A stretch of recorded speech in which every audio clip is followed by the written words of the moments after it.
Bapak Ibu, sebelum kita melanjutkan acara, setelah melanturkan yel-yel tombel, sekarang kita akan menaikkan lagi semangatnya dengan melakukan ice breaking yang akan dipimpin langsung oleh Bapak Dayat. Silakan Bapak Dayat.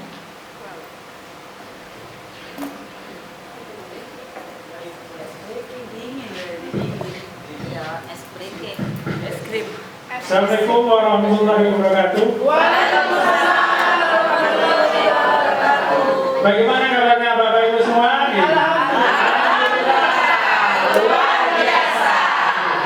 Mohon izin di sini saya ingin membersamai Bapak Ibu karena habis breaking ini, karena ini kan sudah jamnya jam rawan ini, rawan atau rawan perotongan nih, geronjalan nih. Jadi biar tetap semangat. Nah di sini aturannya ada bukan video, lagu ya, lagu, kemudian ada ulangi di sini, aturannya ulangi. Jadi ada lagu, kemudian itu tolong bantuannya Bapak Ibu berdiri. Nanti ini bola ini nanti akan berdiri. Nanti ketika saya bilang stop, lagunya stop, nanti siapa yang terakhir ini dapat pertanyaan spesial dari saya. Itu Bapak Ibu tapi nanti kalau ini dipegang oleh 2 orang, berarti 2 orangnya kena. 2 orang berarti. Siap semua sambil kita refreshing gitu, sambil joget, menggerakkan badan, pemanasan gitu. Berarti Salam itu pemanasan sama bagus biasanya gitu. Monggo dimulai. Terus gitu.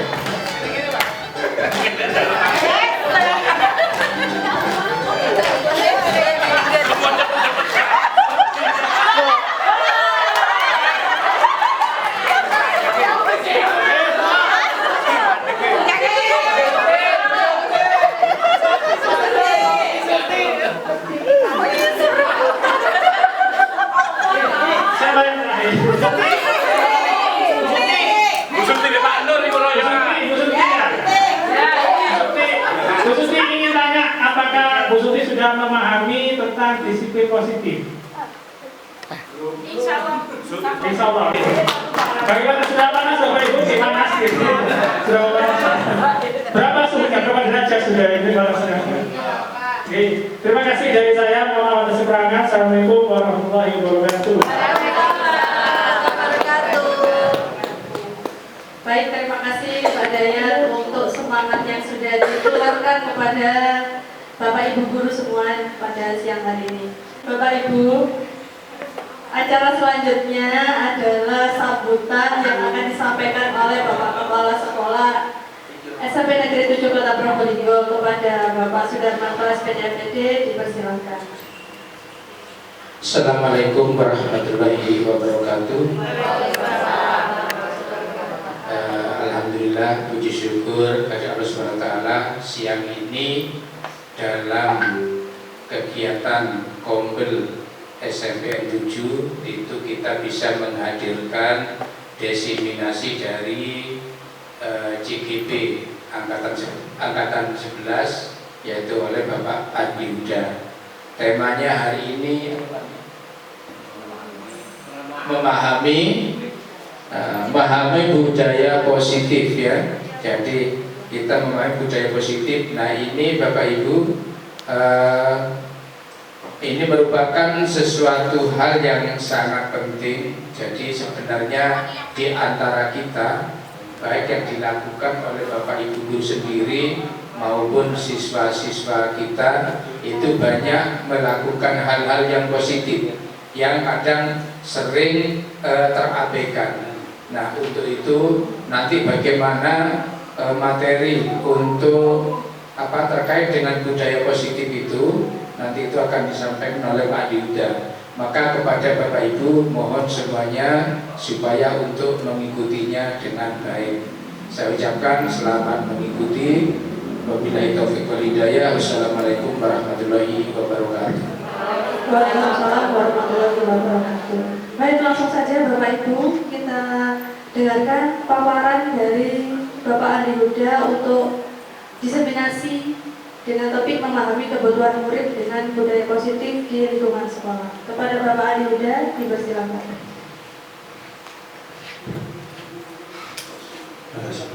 Baik Bapak Ibu, saya izin untuk berdiri. Terima kasih. Assalamualaikum warahmatullahi wabarakatuh. Bismillahirrahmanirrahim. Alhamdulillahirabbil alamin. Rabbi shrah li sadri wa yassir li amri lisani yafqahu qawli. Amma ba'd. Di sini Bapak Kepala Sekolah Bapak Sudarmanto, SPDMPD. Terima kasih kesempatan yang diberikan dan atas kehadiran Bapak Ibu semuanya, warga sekolah SMP Negeri 7 Kota Probolinggo. Sampai siang hari ini panjenengan semuanya bisa hadir dan mudah-mudahan semuanya sehat lahir batin dan bahagia. Amin, Allahumma amin. Di sini Bapak Ibu, saya tidak menyampaikan dalam artian apa yang sudah ada, tetapi di sini adalah sesuai dengan judul diseminasi memahami kebutuhan murid dengan budaya positif di lingkungan sekolah.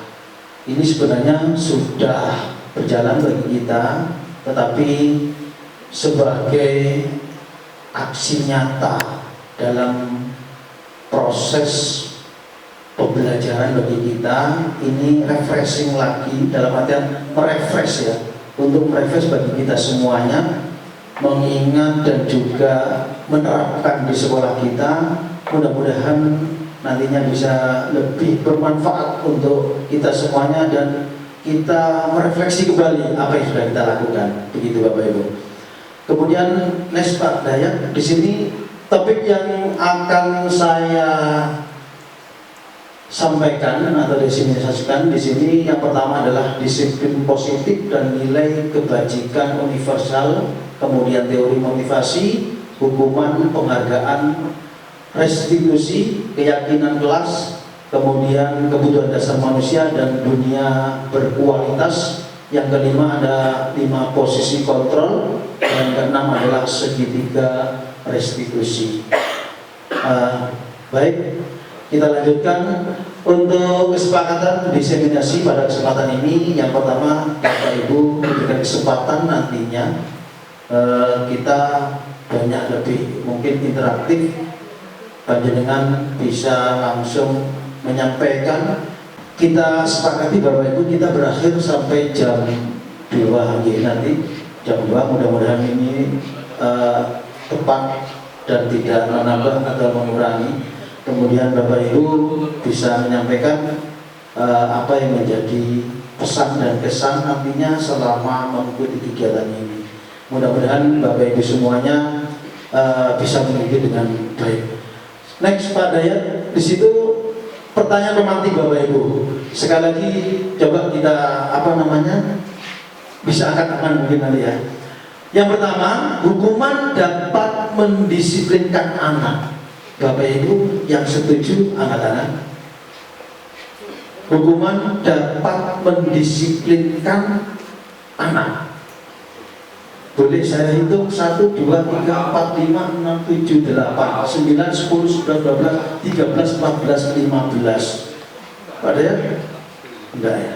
15 dari Bapak Ibu yang hadir. 15 menyatakan bahwa hukuman itu dapat mendisiplinkan anak. Nah, kemudian yang kedua, pemberian hukuman dengan hal positif seperti membaca atau membersihkan halaman sekolah, atau setidaknya mungkin Bapak Ibu di kelas menyuruh piket begitu. Oke. Kemudian di situ dapat meningkatkan disiplin anak. Setuju atau tidak? 1, 2, 3, 4, 5, 6, 7, 8, 9, 10, 11, 12, 13, 14, 15, 16, 17, 18, 19. Lebih banyak lagi. Di sini Bapak Ibu banyak yang setuju. Kemudian yang ketiga, memberi penghargaan dapat meningkatkan motivasi belajar anak. Setuju nama mboten? Ya.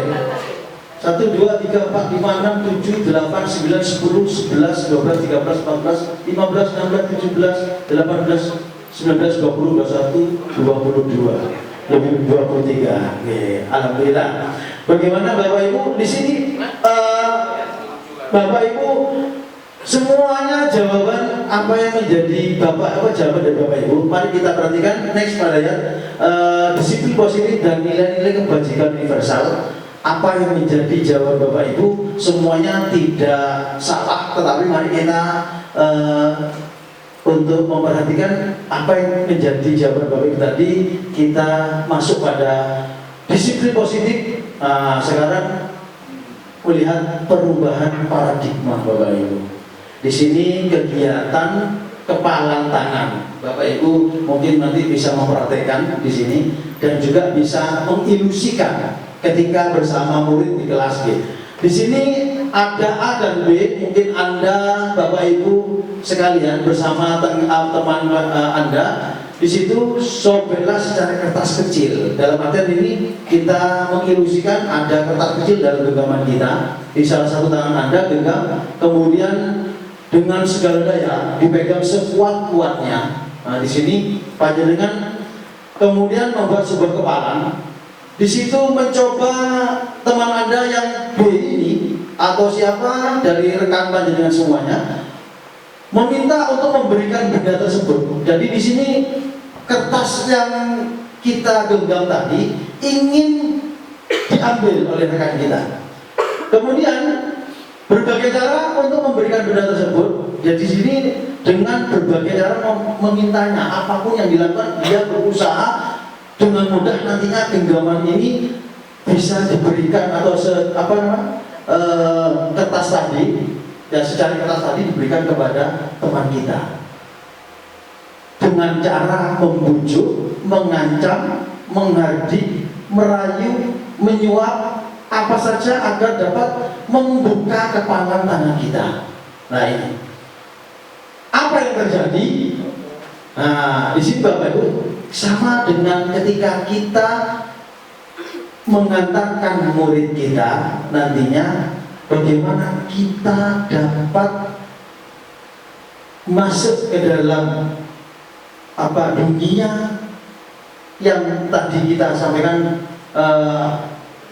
bahwasanya dunia anak yang kita didik di sekolah, dan nanti ini bagaimana kita bisa juga memahami apa yang menjadi peran seorang guru kepada murid. Baik, next di sini Pak Dayat, perubahan paradigma teori kontrol tadi dengan apa yang menjadi contoh perbuatan tadi. Di sini ilusi guru mengontrol murid. Bagaimana kita mengontrol peserta didik kita atau murid kita sebaik mungkin kita dapat merayu, kita dapat berbuat sesuatu yang bisa mengantarkan murid kita. Kemudian yang kedua, ilusi bahwa kritik, memberikan kritik dengan nada yang datar kepada murid, membuat orang merasa bersalah dan dapat menguatkan karakter Bapak Ibu. Dalam artian kita tidak langsung memberikan suatu pernyataan atau memvonis kepada murid. Kemudian di situ ilusi bahwa semua penguatan positif, efektif dan bermanfaat, betul-betul bermanfaat. Apa yang kita lakukan, apa yang kita berikan, ini dapat memberikan dampak positif kepada murid kita. Tadinya susah, ini dalam genggaman kita tidak dapat kita dapatkan, tetapi setelah dengan berbagai cara kita dapat melakukannya. Di situ bermanfaat untuk murid. Kemudian orang dewasa memiliki hak untuk memaksa. Bagaimana memaksa? Kita memaksa kepada peserta didik untuk dapat melakukan dan menjadikan pembiasaan di sekolah ini. Kalau sudah ini perubahan paradigma ini yang menjadi kontrol kita kepada murid, dan insya Allah kita dapat merubah bagaimana budaya yang ada pada murid kita. Next Pak Dayat, di sini Bapak Ibu, perubahan paradigma stimulus respon teori kontrol. Yang pertama, di situ siapa sesungguhnya yang memiliki kontrol ini? Yang stimulus respon, kita mencoba mengubah orang agar berpandangan sama dengan kita. Ini yang sebelumnya kita mengajak harusnya kita orang lain mengikuti kita. Sebenarnya tidak begitu Bapak Ibu, tetapi yang sesungguhnya bahwasanya kita berusaha memahami pandangan orang lain tentang dunia. Bagaimana kita bisa memberikan pengarahan ataupun memberikan pendidikan kepada murid kita sehingga anak-anak mau untuk mengikuti dan membuka tentang pemahaman pandangannya terhadap pendidikan, begitu Bapak Ibu. Kemudian yang kedua, perilaku buruk dilihat sebagai suatu kesalahan. Contoh ini Bapak Ibu, jadi ada anak kemarin yang melakukan kesalahan langsung masuk ke BK, kemudian di BK ini langsung divonis menjadi suatu kesalahan. Tetapi yang sesungguhnya bagaimana kontrol kita? Semua perilaku memiliki tujuan. Kita mencari dan bagaimana kita supaya memperoleh dan tahu apa yang menjadi tujuan daripada murid yang lakukan. Ini Bapak Ibu. Kemudian bisa mengontrol orang lain, Anda tidak bisa mengontrol orang lain. Dalam arti sini yang sebelumnya kita mau mengontrol orang lain. Paradigma sebelumnya kita tidak mengontrol orang lain, tetapi Anda tidak bisa mengontrol orang lain, tidak bisa kita nyetir Bapak Ibu. Jadi maunya kita justru mengontrol murid kita, tidak bisa. Dia atur, tidak bisa. Kita bisa masuk pada dunianya dalam artian kodratnya Bapak Ibu. Kemudian pemaksaan ada pada bujukan saat bujukan gagal. Di sini kebanyakan pemaksaan, kadang anak diminta berperilaku atau bersikap jujur malah justru berbohong, tidak ngaku Bapak Ibu. Kemudian di sini kolaborasi dan konsensus menciptakan pilihan-pilihan baru. Jadi ada beberapa teori kontrol yang dapat memberikan positif, hal positif, budaya positif yang pada murid di situ. Kemudian model berpikir menang kalah, berpikir menang menang. Tidak ada yang kalah antara kita sesama dan juga kepada murid. Murid tidak berarti harus kalah dengan perbuatannya. Next Pak. Nah di sini disiplin positif, teori kontrol, teori pilihan Dr. William Glasser. Di situ pada posisi semua perilaku itu memiliki tujuan apa, dan model berpikir menang-menang, kolaborasi menciptakan pilihan-pilihan baru, kemudian realitas kebutuhan kita berbeda, kita berusaha memahami pandangan orang lain tentang dunia. Kita anak memahami dunia ini bagaimana, kita bisa mengikuti apa yang menjadi tujuan mereka dengan memberikan tuntunan dan pengarahan. Kemudian Anda tidak bisa mengontrol orang lain, hanya Anda yang bisa mengontrol diri sendiri. Ini. Kemudian Bapak Ibu, kita melihat makna disiplin, belajar kontrol diri dengan menggali potensi kita agar tercapai tujuan mulia, yaitu sesuatu menjadi seorang yang kita inginkan berdasarkan nilai-nilai yang kita hargai. Apa saja yang menjadi kebutuhan dasar manusia? Yang pertama di situ ada bertahan hidup. Semuanya murid, siswa ataupun siapapun manusia yang ada di muka bumi ini, kebutuhannya adalah yang pertama adalah bertahan hidup. Semuanya kita bertahan hidup. Kemudian yang kedua adalah penguasaan. Yang ketiga ada kasih sayang dan rasa diterima. 5 posisi kontrol yang semestinya dan sudah dilakukan oleh Bapak Ibu di sekolah. Kemudian di situ teori motivasi, di mana anak atau murid kita untuk menghindari hukuman, kemudian untuk mendapatkan imbalan, kemudian untuk menghargai diri sendiri, kemudian nilai-nilai kebajikan universal apa saja nantinya yang harus ada dan dimiliki oleh murid kita, kemudian menjadi suatu keyakinan kelas. Bapak Ibu mungkin bisa introspeksi, dan di sini saya tanya kembali, kira-kira Bapak Ibu yang masuk dalam posisi kontrol penghukum mungkin bisa angkat tangan. Panjenengan dalam kondisi kontrol penghukum kepada anak-anak panjenengan, bagaimana penghukum? Panjenengan termasuk membuat rasa bersalah, anak dibuat bersalah. Kemudian di situ memantau atau teman, anak dijadikan teman. Kemudian memantau, anak diberikan dilakukan observasi kepada anak itu, dan kemudian diberikan solusi, pemantau. Kemudian manajer ini tidak sekedar memberikan observasi, tetapi anak diberikan solusi hingga mencapai penyelesaian. Manajer. Nah, di sini panjenengan semuanya nantinya bagaimana? Kita lihat bersama, dan next pada ya untuk memahaminya.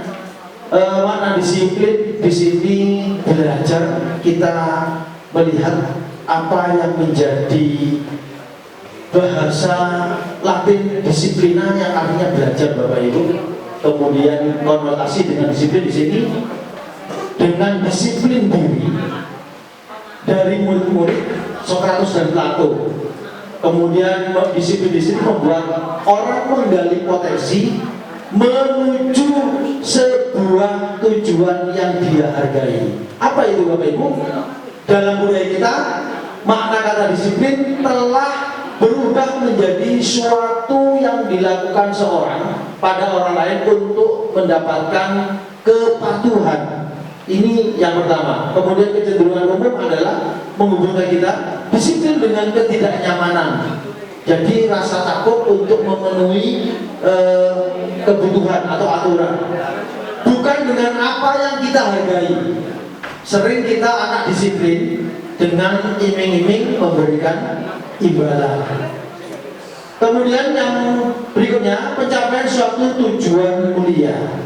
Bapak Ibu, ini nanti kita lihat bagaimana murid kita, dan di sini bisa kita petakan bagaimana keberadaan dan kita dalam memberikan kedisiplinan kepada murid kita di sekolah. Kemudian next pada ya, nilai-nilai kebajikan. Ini kebajikan sifat-sifat positif manusia yang merupakan tujuan mulia yang ingin dicapai setiap individu. Nilai-nilai tersebut bersifat universal dan lintas bahasa, suku, bangsa, agama maupun latar belakang. Di situ perbuatan memiliki satu tujuan. Menurut Dr. William Glasser pada teori kontrol tahun 1984.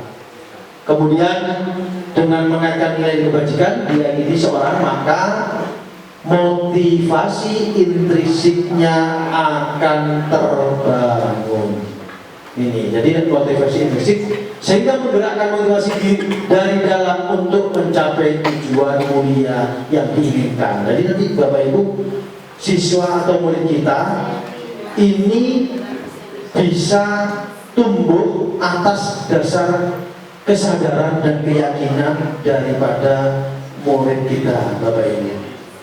Kemudian nilai-nilai kebajikan yang dicapai oleh setiap anak Indonesia kita kenal dengan profil dengan pelajar Pancasila ini. Kemudian di situ yang pertama adalah beriman bertakwa kepada Tuhan Yang Maha Esa dan berakhlak mulia. Kemudian mandiri, benar kritis, berkebinekaan global, bergotong royong dan kreatif. Ini sebagai tujuan di mana kebajikan yang akan dimiliki oleh murid kita. Next pada ya, ini teori motivasi, hukuman dan penghargaan serta restitusi. Bapak Ibu, teori motivasi perilaku manusia untuk menghindari ketidaknyamanan atau hukuman. Bapak Ibu, apa yang akan terjadi apabila saya tidak melakukannya? Ini termasuk motivasi eksternal. Kenapa demikian Bapak Ibu? Untuk menghindari hukuman, untuk menghindari aturan yang membuat peserta didik atau murid ini tidak nyaman, sehingga di situ melakukan sesuai dengan aturan. Contoh yang sering kita lihat, mungkin anak itu berpakaian sepatu warna putih atau sepatunya dilepas. Untuk menghindari ketidaknyamanan, maka apa yang dilakukan? Dia dengan terpaksa untuk memakai sepatu. Kalau dengan kesadarannya tidak pakai sepatu, mulai turun dari masjid sampai selesai sholat, sepatunya tidak dipakai kembali. Kemudian di situ untuk mendapatkan imbalan dari orang lain. Ketika anak ini bisa patuh karena diiming-imingi dengan imbalan. Termasuk mungkin pernah terjadi pada diri kita. Nanti ikut jalan santai namanya, oleh hadiah sepeda motor datang dengan iming-iming dapat hadiah yang mewah atau bagus begitu. Mendapatkan imbalan bukan karena dorongan intrinsik dalam dirinya. Apa? Aku ingin jalan sehat, ingin sehat, bukan, tapi mengharapkan hadiah ini. Kemudian menghargai diri sendiri, mendapat imbalan di situ. Apa yang akan saya dapatkan apabila saya melakukannya? Apa yang dilakukan? Ternyata ada kekecewaan karena mungkin tidak dapat hadiah, atau karena imbalannya tidak jadi dikasihkan, begitu. Kemudian menghargai diri sendiri, saya akan menjadi orang yang seperti apabila saya lakukan. Ini internal yang ketiga. Jadi Bapak Ibu, ketika melihat anak, kita melihatnya dengan kesadaran dia memakai sepatu, setelah sholat dibuka sepatunya, terus masuk kelas dipakai lagi, kecuali masuk ke dalam lab mungkin di sana tidak menggunakan sepatu, dan masuknya pun mereka juga mau melepas sepatu. Next pada ya, dalam pemikiran Ki Hajar Dewantara, di sini menurut Ki Hajar Dewantara, merdeka itu artinya tidak hanya terlepas dari perintah kita yang sering kita lakukan. Anak diperintah tapi mungkin tidak melaksanakan dengan sebaiknya, akan tapi juga cakap buat memerintah dirinya sendiri. Apa yang dilakukan, apa yang menjadi tugasnya sebagai murid. Oh iya, saya harus mengerjakan LK, maka tanpa diberitahu anak sudah mulai mengerjakan. Ini Bapak Ibu, termasuk bagaimana kesadaran itu tumbuh pada murid kita. Ini Ki Hajar Dewantara, pemikiran konsepsi keteladanan sikap merdeka tahun 2013. Next, dihukum oleh penghargaan. Ini Bapak Ibu, kalau Bapak Ibu mungkin sudah sering melakukan, dan ini yang menjadi dasar bahwasanya kita memberikan penghargaan atau menghukum kepada anak, bahwa penghargaan berlaku sama dengan hukuman. Jadi penghargaan itu tidak jauh beda dengan menghukum murid. Kita memberikan ayo nanti tak kasih, dan itu juga pernah saya lakukan, dan itu bisa juga menyadarkan kepada kita. Nanti di belakang ada contoh video yang pernah saya lakukan. Itu kalau anak memperagakan, Pak, ini ketika waktunya istirahat, minta membelikan sesuatu, Pak, belikan ini, Pak. Ya, beli. Dengan kesadaran dilakukan gitu. Ya, beli-beli tidak. Walaupun di situ setelah itu disuruh Pak Andi beli-beli, ya, beli gitu. Nah, ini sama dengan sebenarnya kita menghukum anak, dan itu menjadi suatu persamaan di mana kita memberikan penghargaan. Dalam arti meminta atau membujuk seseorang melakukan sesuatu untuk memenuhi suatu tujuan tertentu. Apa menjadi tujuan guru itu tadi kepada murid kita? Dari mana? Dari orang yang meminta atau membujuk, kemudian dorongan eksternal, dan ada faktor ketergantungan. Lek nggak dikei hadiah atau imbalan, anak itu nggak mau melakukan.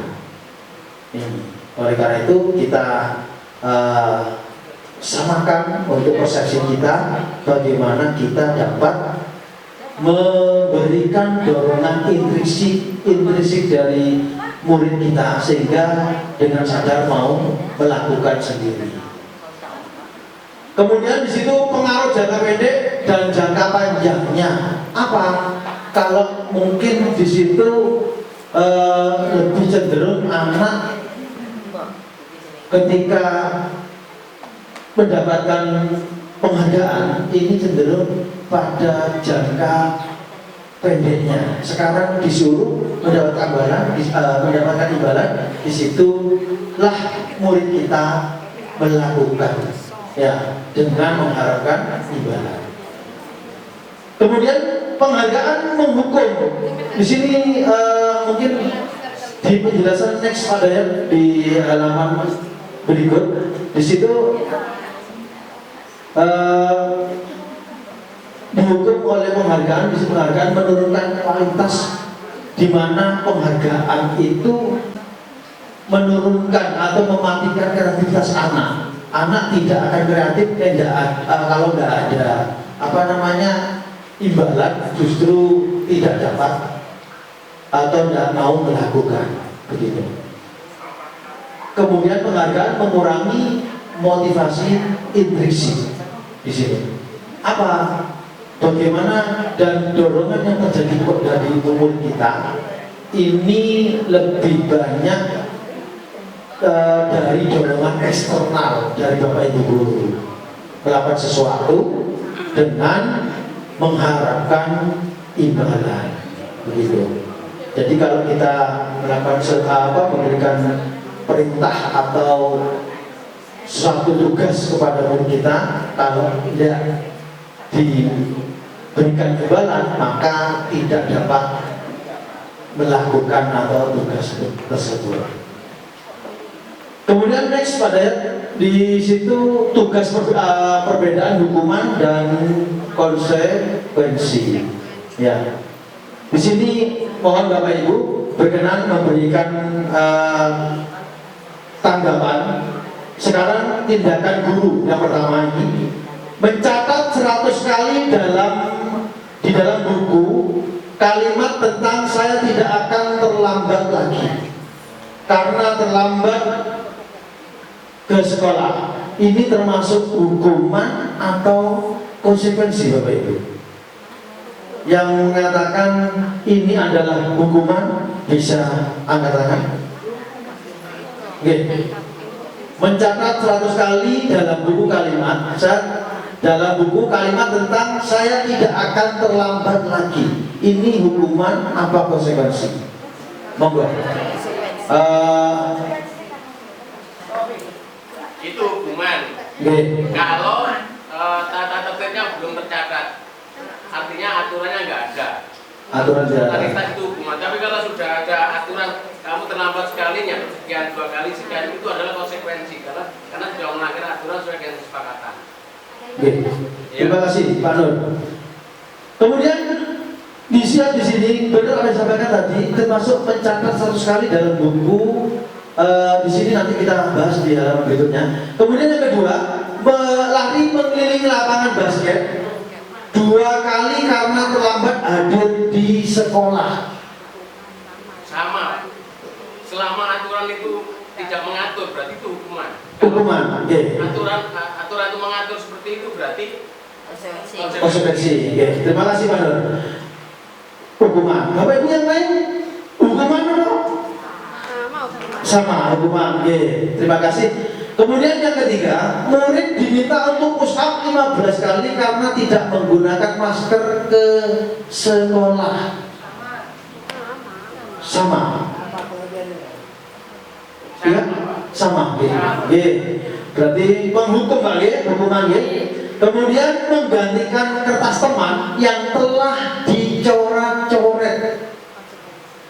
Jenengan melihat ada muridnya coret-coret, kemudian di situ dikerbut di buku temannya, kemudian di situ menggantikannya, termasuk hukuman, masuk konsekuensi. Terima kasih. Kemudian membersihkan tumpahan air di meja tulis karena tersenggol pada saat belajar. Konsekuensi. Murid disuruh untuk mengenakan sepatu seharian di sekolah karena tidak mengenakan sepatu hitam. Konsekuensi apa hukuman? Hukuman. Lari mengelilingi lapangan basket 2 kali karena terlambat 10 menit. Hukuman apa konsekuensi? Hukuman. Kita lihat di sini next pada ya. Di situ apa namanya? Ini warnanya putih pada ya. Mencatat 100 kali di sini apa yang disampaikan tadi oleh Pak Nur bahwasanya anak kalau sudah dalam suatu peraturan kemudian menjadikan suatu keyakinan dan menjadi kesepakatan bahwa di situ selama itu tidak ada, maka di sini termasuk hukuman Bapak Ibu.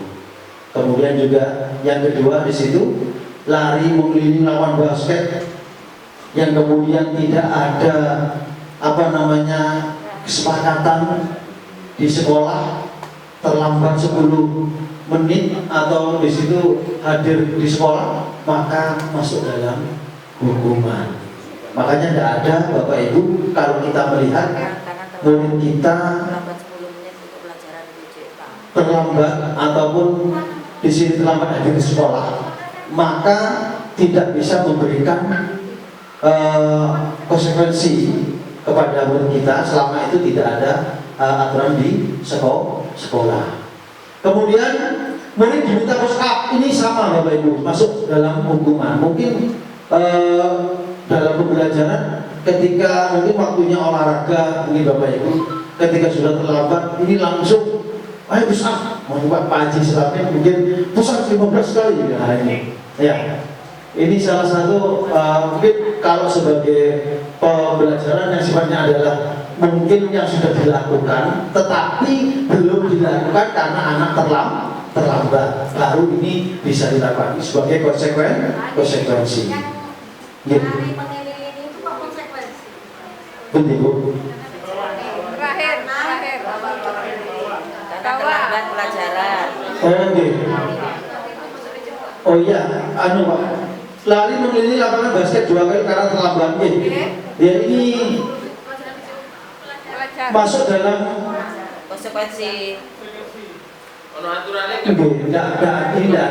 Jadi itu anu Bu, mungkin karena kemarin kesalahan dalam penulisan, mohon maaf di situ masuk dalam hukuman. Itu kan pelajaran PO pikiran kayak gitu. Yang ini loh Bapak. Yang bawah. Sudah benar ini Bu, mengelilingi lapangan basket 2 kali karena terlambat 10 menit. Di situ kenapa menjadi konsekuensi dalam pembelajaran olahraga yang dicontohkan, biasa olahraga itu tidak ada ceritanya ada yang namanya pemanasan Bapak Ibu. Kalau sudah selesai pembelajaran, di sini 10 menit itu sudah terlampaui. Makanya masuk dalam konsekuensi pembelajaran olahraga. Saya yakin Pak Haji Selame pembelajarannya itu pasti diawali dengan peregangan otot, pemanasan. Oke, kalau sudah terlambat langsung ikut ini biasanya dalam kesepakatan di lapangan itu ada dilakukan oleh guru olahraga. Nah, Intinya berarti ada kesepakatan. ada kesepakatan, oke, benar Pak Nur. Termasuk itu ada kesepakatan nggak kalau konsekuensi? Yang mana? Tadi tahunnya ada konsekuensi apa enggak itu udah tahu. Nggak ngerti di situ. Yang mana? Mohon maaf Bapak Ibu, nanti Oke. jika ada pertanyaan ada di sesi selanjutnya. Mohon untuk ditahan dulu ya. Oh gitu ya. Oke. Oke, monggo Andi Nggak. dilanjutkan. Nggak apa-apa. Ini Bapak Ibu mungkin sekalian biar tidak ini dari disampaikan tadi terlambat 10 menit untuk pelajaran BJUK tadi itu kalau dikatakan sebagai konsekuensi itu karena adanya kesepakatan. Biasanya dilakukan, saya yakin di kelas saja kita lakukan kesepakatan kelas. Kemudian di lapangan Pak Slamin juga sebegitu, Pak Haji Slamin, saya yakin ada kesepakatan untuk pembelajaran di lapangan, meyakinkan murid kita di mana menjadikan suatu kesepakatan anak hadir di lapangan sesuai dengan kesepakatan di lapangan. Kalau di kelas dia di lapangan, jangan dipakai di lapangan nanti. Gimana? Nomor 1 itu hukuman menurut Ibu karena terlambat sekolah. Masuk dalam hukuman. Di sini ada pelajaran BJUK kesepakatan. Kemudian yang tadi ditanya yang mana Bu Lutfi tadi? Yang bawah. Sampai itu menjadi suatu kesepakatan Bu. Saya yakin kesepakatan kelas ada dan di lapangan juga ada kesepakatan untuk di lapangan. Kenapa dijawab sebagai konsekuensi? Karena sudah ditentukan kesepakatan untuk di lapangan, tidak pakai dan tidak berlaku kesepakatan yang ada di dalam kelas. Nah, Bapak Ibu. Kemudian lanjut perbedaan hukuman dan konsekuensi. Di sini hukuman suatu yang menyakitkan harus terjadi. Kemudian konsekuensi sesuatu harus terjadi. Apa yang membedakan di sini Bapak Ibu? Berdampak kepada murid. Kemudian di situ membuat anak sakit fisik maupun hati, jengkel, kemudian dalam jangka waktu yang lama. Kalau yang konsekuensi, anak menghargai disiplin. Kalau dikatakan tadi itu hukuman, maka kadang anak itu tidak terima karena itu tidak ada dalam kesepakatan atau keyakinan yang ada dalam diri murid kita.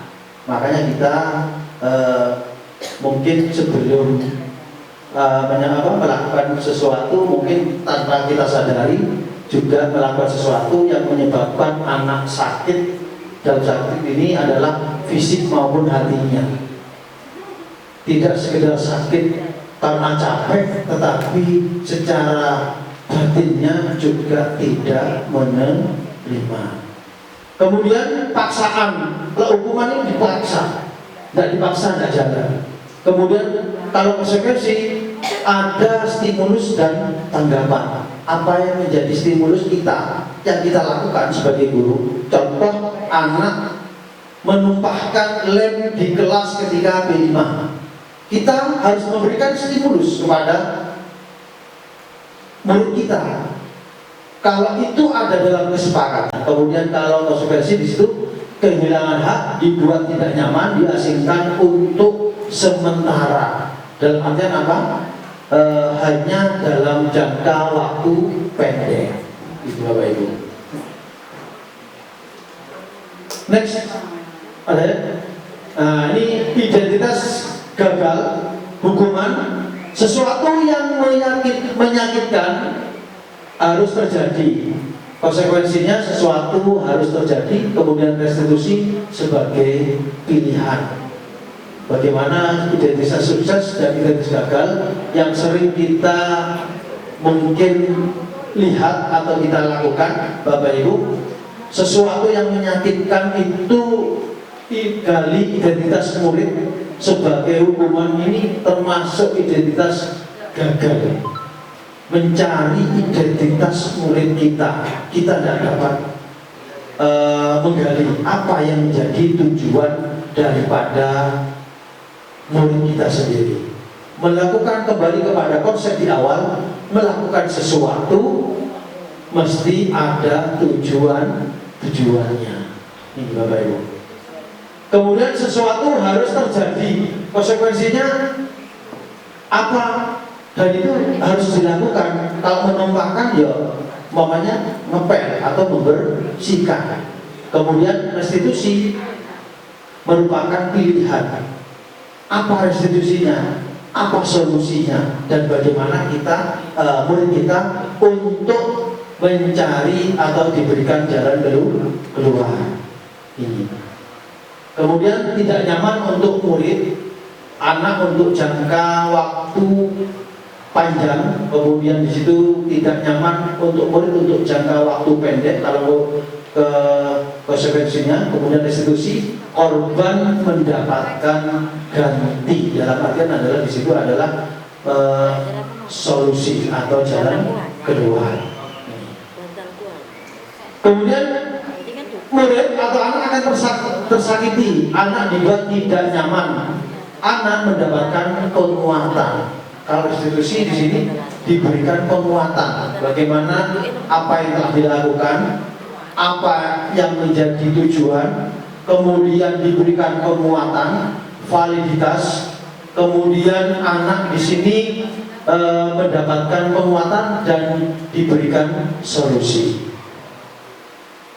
Kemudian perilaku pasif agresif meningkat, anak sudah tidak kreatif lagi. Kemudian penguatan hanya bertahan dalam jangka waktu pendek.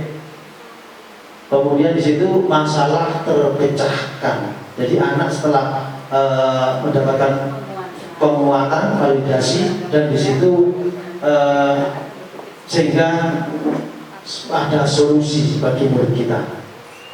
Kemudian sistem tidak akan berjalan bila murid tidak takut. Ini kalau gagal. Jadi seolah-olah anak ketakutan baru sukses. Ini untuk identitas gagal. Kalau konsekuensi di sini memerlukan monitoring dan supervisi terus-menerus dari guru. Ini sebagai pemantau, observasi pada murid kita. Anak selalu mendapatkan monitoring. Murid belajar bertanggung jawab untuk perilakunya. Apa yang sudah dilakukan, restitusi, apa yang diberikan, penguatan, maka ini anak bertanggung jawab. Dan kita pantau dalam perilakunya. Apa yang menjadi niat baiknya untuk merubah dari perilaku yang sebelumnya untuk merubah menjadi lebih baik, begitu. Kemudian peraturannya adalah kamu harus, ini seperti ada paksaan. Kemudian yang konsekuensi apa peraturannya, mampukah kamu, menjadi pertanyaan, bisa tidak kamu melakukannya? Terima kasih. Apa yang kamu yakini? Apa yang kamu yakini? Apa yang menjadi tujuan daripada perbuatan kamu? Nah ini sehingga anak bisa memperbaiki masalah. Apa yang kamu yakini? Apa yang kamu lakukan untuk memperbaiki? Dan setelah kesalahan tadi dikuatkan, divalidasi, dan di situ anak memiliki kekuatan untuk memperbaiki. Bapak Ibu, itu.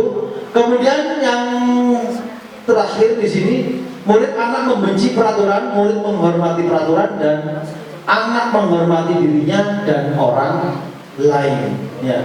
Jadi di sini identitas gagalnya negatif, kalau konsekuensi ini adalah netral. Kemudian restitusi adalah positif, perilaku baik positif untuk murid kita.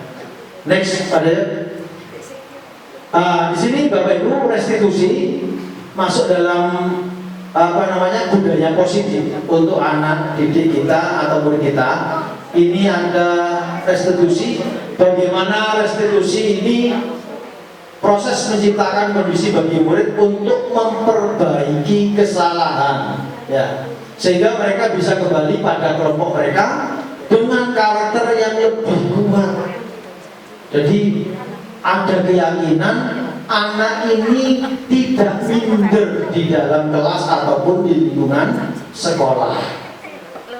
Kalau anak ini justru masuk BK kemudian kembali ke kelas ini semakin minder atau tidak percaya diri, berarti ada yang salah ketika mendapatkan pelayanan terhadap murid kita. Kemudian restitusi ini juga proses kolaboratif yang mengajarkan murid untuk mencari solusi untuk masalah mereka. Ada solusinya. Kemudian di sini membantu murid berpikir tentang orang seperti apa yang mereka ingin menjadi tujuan kuliahnya. Dalam artian mau jadi apa atau mau ingin apa gitu. Kemudian bagaimana mereka harus memperlakukan orang lain, dan di situ anak bisa mengontrol temannya atau memperlakukan orang lain itu, dan bagaimana mereka harus mengontrolnya. Begini, Bapak Ibu, jadi kita memperlakukan orang lain di sini bisa murid sesama murid, bagaimana kemudian seorang guru kita mengontrol murid kita dari teori kontrol tadi, di mana kita mengontrol murid kita bisa dengan termasuk 5 posisi kontrol tadi. Bagaimana kita bisa memperlakukan murid kita. Kemudian next adanya 9 ciri-ciri restitusi, Bapak Ibu. Mungkin sudah dilakukan dan di sini menjadi pengalaman Bapak Ibu. Bukan untuk menebus kesalahan, namun belajar dari kesalahan. Restitusi ini tidak bisa kita lakukan karena ada kesalahan. Memperbaiki hubungan, kemudian tawaran, bukan paksaan. Kita nggak bisa memaksa murid untuk melakukan sesuatu untuk restitusi ini, kemudian menuntut untuk melihat ke dalam diri, di mana introspeksi, kemudian mencari kebutuhan dasar yang mendasari tindakan. Kemudian restitusi adalah cara yang paling baik. Nah, di sini kenapa? Sebagai cara yang positif terhadap murid di antara 3, termasuk di situ ada konsekuensi dan identitas yang gagal. Kemudian Bapak Ibu di situ fokus pada karakter bukan tindakan.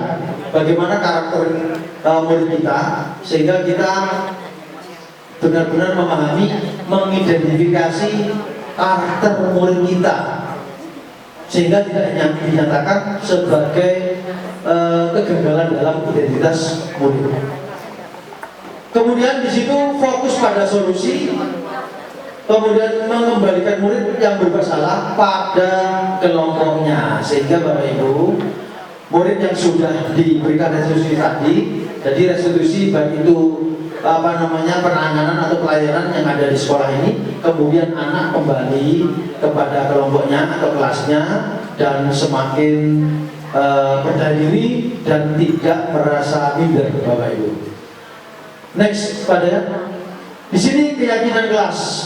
Next, mengapa tidak peraturan saja? Mengapa harus keyakinan kelas? Di sini mengapa kita memiliki peraturan harus menggunakan helm bila mengendarai kendaraan roda 2? Mengapa kita memiliki peraturan 3M? Menggunakan masker, mencuci tangan, menjaga jarak 1,5 meter. Mengapa kita memiliki peraturan harus datang tepat waktu saat mengikuti pelatihan? Untuk mendukung motivasi intrinsik kembali ke nilai-nilai keyakinan, lebih menggerakkan seseorang dibandingkan mengikuti serangkaian peraturan. Jadi Bapak Ibu, kalau dikatakan mohon maaf seperti yang mungkin budaya yang ada atau yang kita lakukan, pernah kita lakukan di sekolah ini. Tetapi kalau kita berpacu dari aturan, memang di situ cenderung dorongannya adalah dari eksternal. Kalau bukan karena mohon maaf mungkin ada peringatan, maka Bapak Ibu tidak akan segera berangkat atau masuk kelas atau mengikuti rapat begitu Bapak Ibu. Ya, kalau ngajar nih Pak Munir.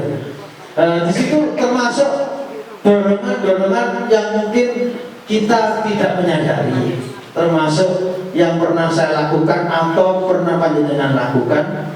Dorongan eksternal dikarenakan adanya dorongan dari luar. Ini cenderung adanya aturan. Aturannya kalau tidak diingatkan atau tidak dikasih peringatan, nggak jalan. Tapi kalau dari di sini ada serangkaian keyakinan dalam diri kita bahwa panggilan sebagai dorongan intrinsik diri kita, maka kita tidak ada perintah, tidak ada sebelum bel mungkin ya. Saat sadar kita sudah waktunya, maka kalau sudah waktunya itu sudah Pak Munir ya, ini kesepakatan. Bagaimana pembelajaran ini biar tidak terganggu anak yang terlambat? Dikit-dikit keluar ke kamar mandi, dikit-dikit. Nah, ini bagaimana anak-anak supaya pembelajaran ini tidak terkesan sering keluar kelas, atau menyebabkan tidak fokus dalam pembelajaran di kelas. Nah, ini menjadi kesepakatan. Mungkin anak menjawab di situ salah satunya izin kepada Pak Guru saat ketika ingin ke kamar kecil, ke kamar mandi, mungkin seperti itu. Menjadi suatu kesepakatan. Kemudian dan sebagainya, Bapak Ibu. Ini adalah meyakinkan kelas kepada murid kita. Kemudian di situ lingkungan positif, lingkungannya mendukung Bapak Ibu, juga mendukung keyakinan kesepakatan daripada anak-anak kita. Dan ini sebagai kita juga saling juga mengingatkan dan juga belajar Bapak Ibu ya, dimana kita kadang keluar daripada keyakinan atau kesepakatan dan peraturan yang ada di depan ini Bapak Ibu. Kemudian disitulah setelah lingkungan positif, keyakinan lingkungan positif dan menjadikan budaya positif kepada anak-anak kita. Jangan-jangan Bapak Ibu di dalam kelas ketika memberikan pemantapan, ketika keyakinan membuat kesepakatan di kelas, tiba-tiba langsung ditulis, tapi tidak langsung tidak pada prosesnya, sehingga anak ini terkesan tidak dapat melakukan kesepakatan kelas. Nah ini, jadi prosesnya ada aturan. Aturannya apa? Ini masuk jam sekian, itu aturan juga. Aturan di sekolah, bukan kesepakatan, tapi aturan. Masuk jam 6.45. Nah ini disampaikan kepada murid kita. Keyakinannya bagaimana? Supaya kamu belajar dengan baik. Nah, ketika melihat ada aturan seperti itu, diyakinkan anak-anak kita, maka bagaimana supaya kamu tidak terlambat atau belajar dengan baik di kelas? Ditulis di situ, menjadikan suatu keyakinannya dan meyakinkan murid kita dan menjadikan suatu kesepakatan. Apa? Mengikuti pelajaran tepat waktu. Nah ini prosesnya diterapkan. Mungkin kita tidak menyadari, termasuk saya Bapak Ibu, saya masuk di sini itu tidak langsung menerima jabatan, dalam arti jabatannya sekolah penggerak, aku juga tidak paham. Awalnya begitu Bapak Ibu. Aduh, ya ampun, sekolah penggerak ini ya gitu ya. Jadi kita dengan kita sharing, dalam arti kita juga sosialisasi ya, kita berbagi pengalaman. Nantinya mungkin Bapak Ibu yang pernah melakukan di situ bagaimana itu. Ini menjadikan lingkungan positif dan budaya positif kepada anak. Makanya ketika Bapak Ibu guru bertanya, ada permasalahan, ditanya, bagaimana kesepakatan kelasnya? Sudah. Sudahnya itu sudah dibuat atau prosesnya sudah benar gitu. Kalau sekedar ditulis, mohon maaf, ketika dipampang di kelas sudah Pak kesepakatan kelas, tapi anak-anak tidak mengikuti prosesnya. Maka di situ saya yakin ini kembali kepada keyakinan kelasnya. Anak itu tidak merasakan apa yang telah dibuat. Nah ini kurang 15 menit. Alhamdulillah. Yang mana yang merupakan keyakinan kelas ini Bapak Ibu coba ke yang sebelah kanan dan kiri sama-sama disepakati kelas. Saya tanya, yang mana ini merupakan keyakinan kelas? Yang kanan angkat tangan. Yang kanan atau yang kiri? Yang sekarang yang kanan dulu angkat tangan. Bapak Ibu pernah membuat keyakinan kelas, gitu? Terus gitu? Nah sekarang saya tanya, yang kanan angkat tangan. Yang ini kanan sana. Nah, yang sebelah barat. Yang sebelah barat angkat tangan. Ya keyakinan. Gitu. Pertanyaan keyakinan kelas. Yang sebelah barat angkat tangan. 1, 2, 3. Kok pendek Bu? Nah, saya tinggi gitu. 4 5. Gitu. Pantur dulu. Yang lainnya semakin dulu. Yang sini, yang hijau. Yang hijau. Nah, Bapak Ibu, kenapa kok Ibu milih yang hijau? Mungkin bisa kasih tanggapan. Mana mic-nya tadi? Monggo. Bisa tanggapan? Iya. Yang mana? Yang hijau. Yang hijau dulu, yang hijau dulu. Kenapa yang hijau? Monggo Bu. Kenapa kok yang hijau? Warna hijau. Oke, monggo. Karena di situ sudah dituliskan datang tepat waktu mengucapkan salam. Karena tadi kan ada kesepakatan ya, ada peraturan. Nah itu termasuk peraturan datang tepat waktu. Jam 6.45 kita harus masuk. Tepat waktu, ya, gitu. Terus menjaga kebersihan sekolah. Juga peraturan. Semua kelas apabila pada waktu kita mau mengajar, kelas harus bersih. Juga merupakan kesepakatan. Berdoa sebelum dan sesudah kegiatan aktif dalam pembelajaran. Itu semua termasuk kalau menurut saya. Keyakinan. Iya. Matur nuwun Bu Sumita. Ada yang menambahkan? Yang lain beda mungkin?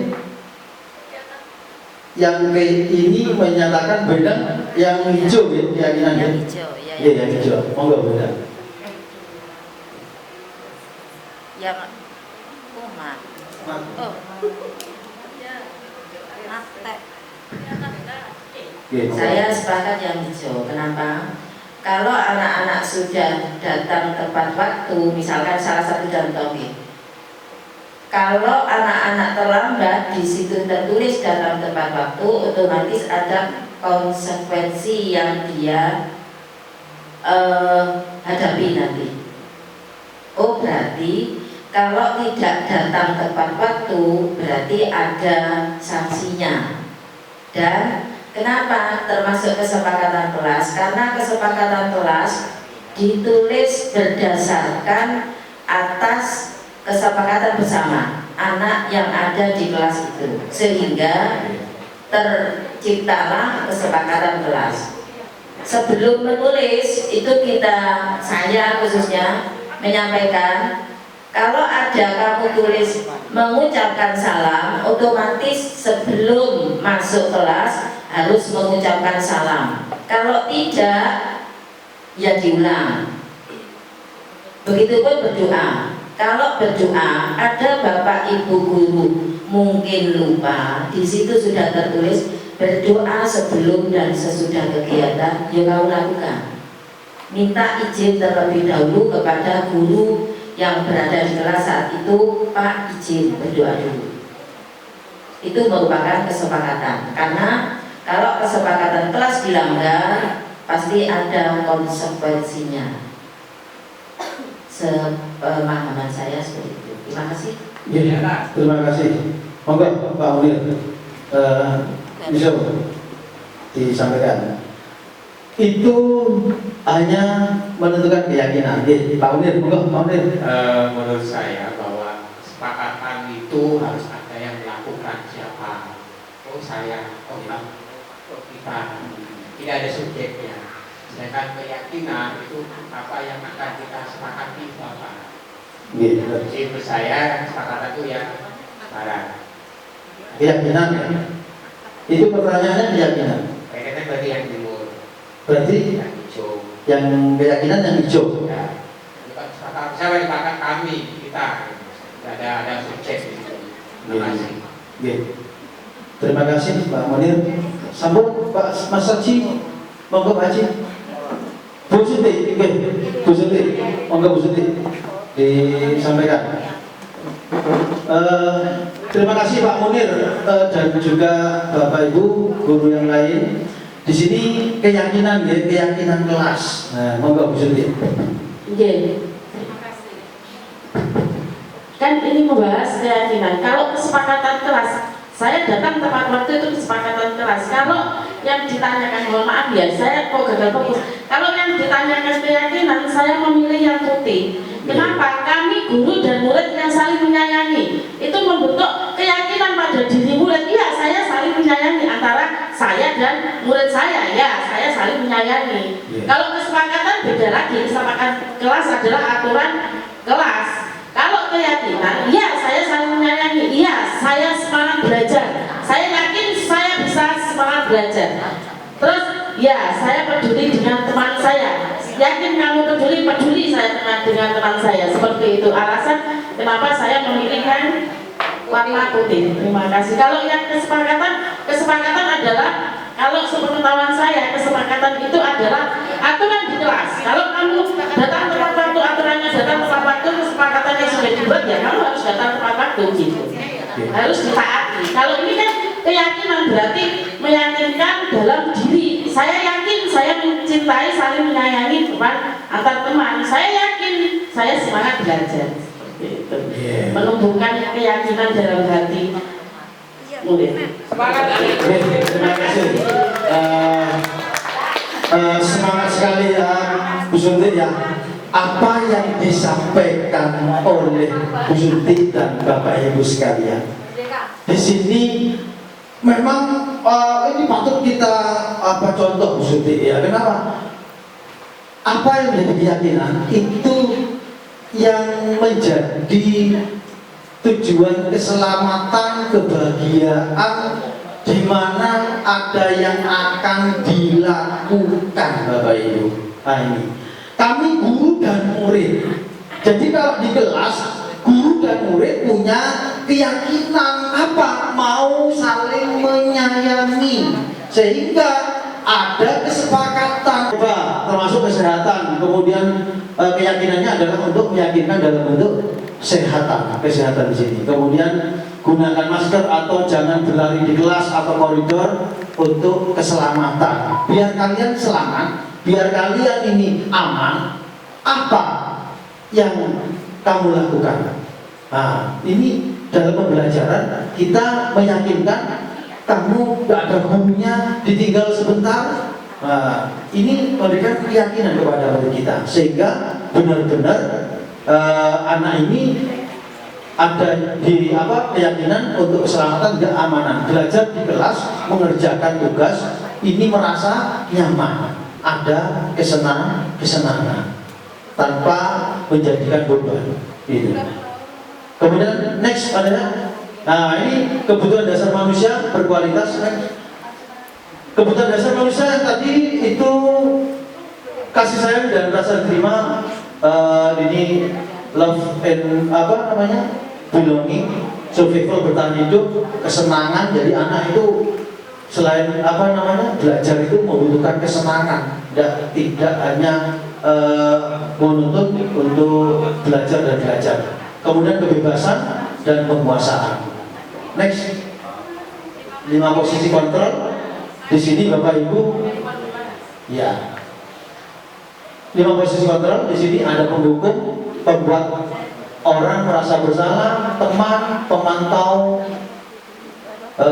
kemudian manajer. Bapak Ibu, mungkin yang Bapak Ibu sudah bisa identifikasi diri bahwasanya yang sudah pernah kita lakukan dan sudah pernah pengalaman untuk saya lakukan di sini. Sebagai pendukung, pembuat orang bersalah, teman, pemantau, dan manajer mengajukan pertanyaan-pertanyaan, kemudian menghitung dan mengukur apa peraturannya, kemudian di situ menyesuaikan diri bila diawasi, ya, gitu. Next, pada ya, biar ini. Kemudian di sini pernyataan saya kecewa sekali dengan kamu. Ini membuat orang bersalah. Dalam artian murid sudah dinyatakan sebagai murid yang bersalah. Kemudian kamu tidak pernah benar melakukan ini. Ini sudah menghukum. Kemudian di situ kamu tidak kepingin mendapatkan stiker atau mendapatkan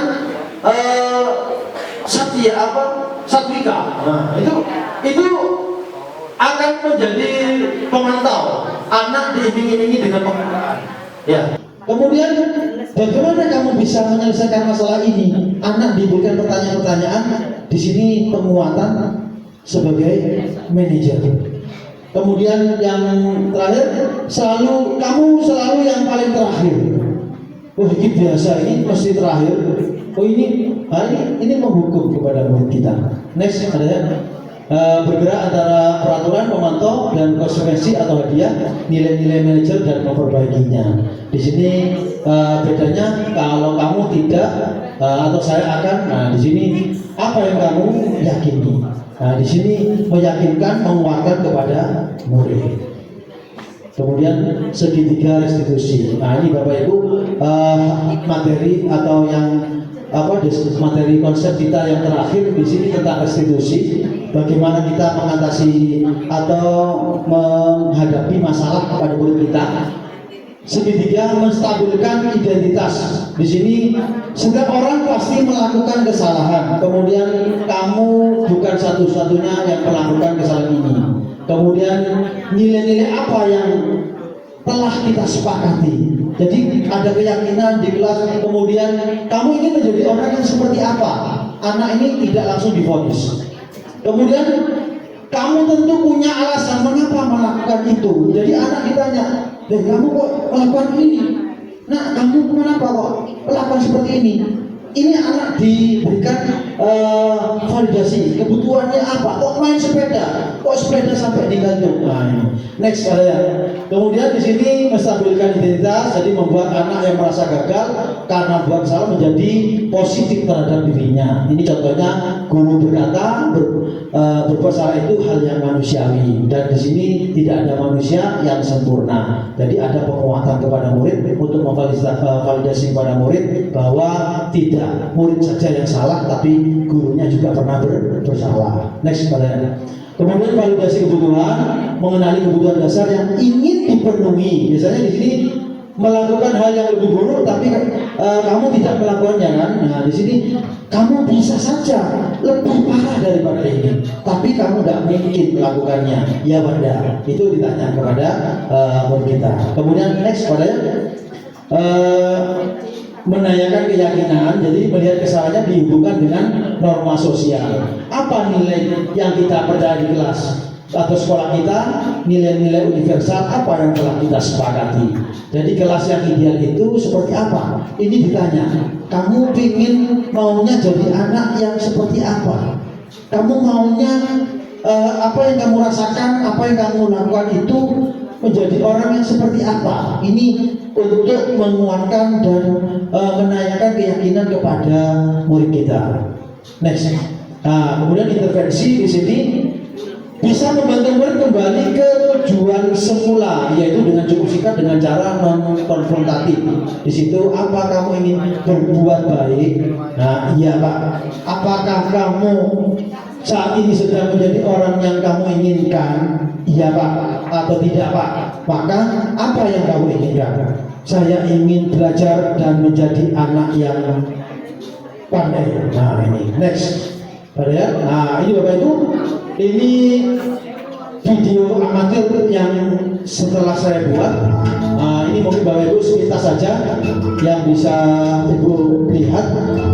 Bapak Ibu lihat segitiga restitusi menstabilkan validasi tindakan yang salah. Ini diskenariokan dan bahasanya pun kurang tepat sebenarnya. Cuman saya melakukan sesuatu restitusi ini hanya untuk pembelajaran. Ya, kasus satu ini yang gantung sepeda itu. Ya, nah ini anak ini dengan pendekatan dengan kita menjadi teman dengan mereka, anak ini mau disuruh Bapak Ibu. Kita berposisi sebagai teman. Kamu ini kalau tidak disuruh sebagai teman, nggak mau mungkin. Tidak Pak, saya sudah selesai Pak. Tidak mau lagi urusan sama itu Pak. Ya, saya sudah Pak sama Bu ini Pak. Itu pasti nggak mau. Sampaikan pada mereka. Ini hanya ketika waktu itu lagi sibuk Agustusan, anak ini saya ambil gambar. Ya. Nah, ini Bapak Ibu sibuk-sibuknya Agustusan ambil gambar. Ya. Jadi penerapan segitiga ini kita tanyakan Bapak. Oh iya, Pak Andi ingin bicara dengan kalian berdua. Ayo silakan duduk. Ya.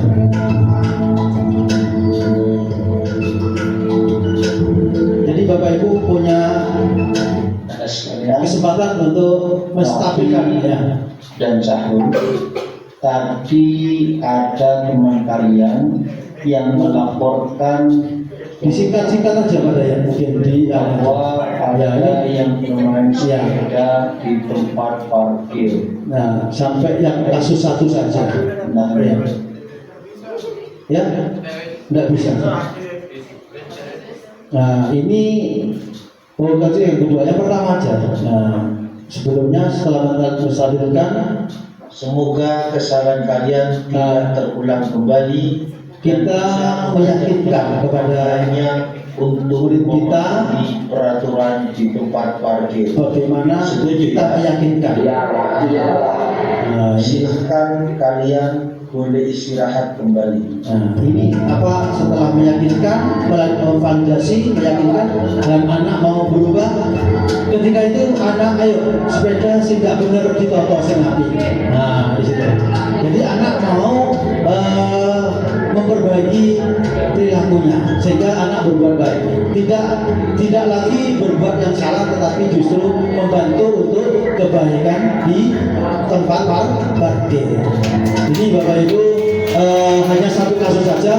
Mungkin Bapak Ibu di akhir waktu ada yang mau ditanyakan. Ini hasil apa untuk refleksi Bapak Ibu, ya?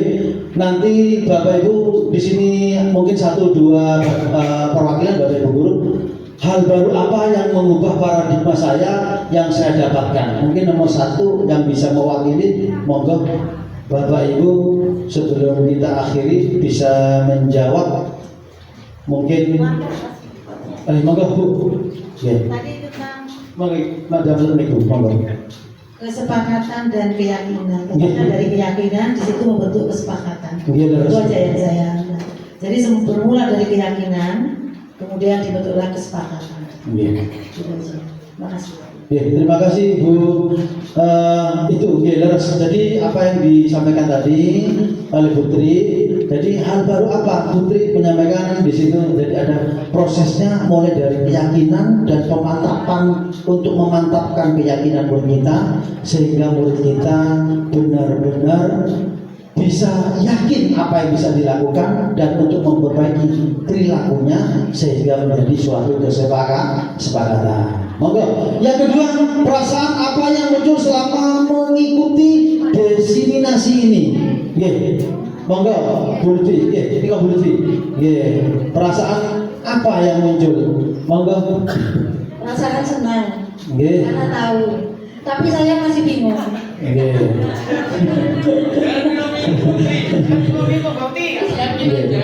Andi, kalau di kelas itu ditulis kesepakatan atau keyakinan yang di kelas itu? Kesepakatan Ibu. Bukan keyakinan ya? Bukan. Karena ada kelas yang nulis keyakinan begitu. Keyakinan itu. Kesepakatan ya. Jadi kesepakatan asalnya dari keyakinan. Contohnya tadi ya keyakinannya ya apa kelas ini kotor kan gitu ya Pak, biar bersih. Terus kesepakatannya, ayo jangan buang sampah sembarangan, jangan mau menimbulkan sampah kan begitu nggih. Berarti kesepakatan gitu nggih. Jadi senang saya tahu Pak.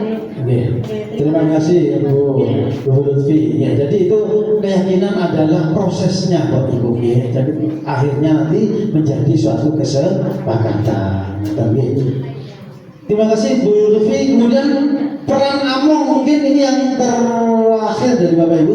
Peran Among apa yang saya telah lakukan selama mengikuti ya kepada Bapak Ibu mungkin bisa ini yang sudah peran Among apakah yang saya telah lakukan selama mengikuti desiminasi ini ya mungkin kira-kira peran apa kira-kira Among apa tadi peran seorang guru kontrol guru panjenengan itu ada penghukum ada manajer pemantau sebagai teman. Monggo Ibu satu Bapak Ibu guru yang kira-kira setelah mengikuti ini Among seperti apa? Nggih. Nggih, guru Pamong. Nggih. Nggih. Bu Tri menjadi penghukum. Kemudian yang lain monggo mau disampaikan silakan Bu. Barangkali ada yang mau sampaikan. Oke, kalau sudah cukup ini Bapak, Ibu dan saudara sekalian, kesempatan ini saya akhiri dan saya mohon maaf manakala benarnya apa yang saya sampaikan tidak lain itu adalah semata karena petunjuk dari Allah. Mungkin salah yang saya sampaikan itu adalah bentuk khilaf dari diri saya. Kiranya Bapak Ibu dapat memaafkan. Saya mohon maaf. Sekali lagi kita akhiri dengan bacaan hamdalah bersama-sama. Alhamdulillahirabbil alamin. Assalamualaikum warahmatullahi wabarakatuh. Waalaikumsalam warahmatullahi wabarakatuh. Berikan tepuk tangan yang meriah untuk Bapak Adi Huda. Baik Bapak Ibu guru sekalian, demikianlah pemaparan mengenai diseminasi budaya positif dengan keyakinan kelas G. Baik, untuk menutup kegiatan pada hari ini, marilah kita ucapkan hamdalah bersama-sama. Alhamdulillahirabbil alamin. Semoga kegiatan pada hari ini bisa bermanfaat untuk SMP 7 di masa depan. Amin. Akhirul kalam, wassalamualaikum warahmatullahi wabarakatuh. Hati-hati di jalan. Oke, matur sembah nuwun Bapak Ibu. Sampun absensi Bu.